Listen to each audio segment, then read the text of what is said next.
Oggi è presentato il consuntivo del Teatro Stabile del Veneto per gli anni 2015-2016. Quali i risultati? Beh, il teatro vola, sta andando benissimo, 150.000 presenze, siamo diventati teatro nazionale, il botteghino va bene, gli incassi anche. E in più anche 50% di finanziamenti autonomi. 50% di finanziamenti autonomi che derivano dal fatto che il teatro è riuscito a riportare padovani, veronesi e veneziani dentro il teatro ad assistere a spettacoli davvero belli. Quali adesso le prospettive future?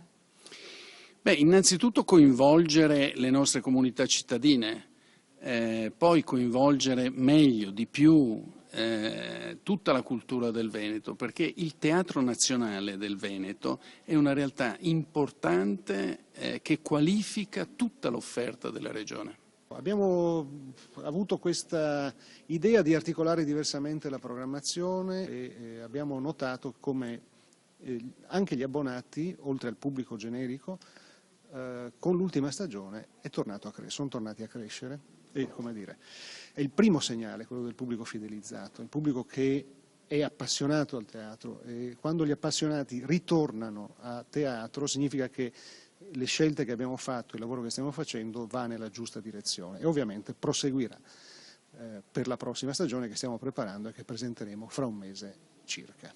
Mentre il bilancio per quanto riguarda l'aspetto artistico?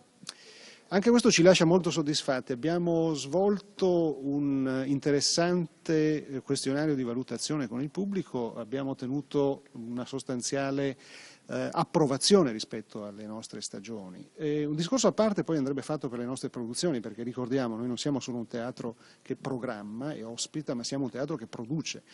E anche le nostre produzioni, sia nelle nostre sedi che in tournée, hanno avuto egregi risultati di pubblico e anche, devo dire, di incassi, che poi è il segnale che mette in evidenza come il pubblico risponda positivamente a una proposta.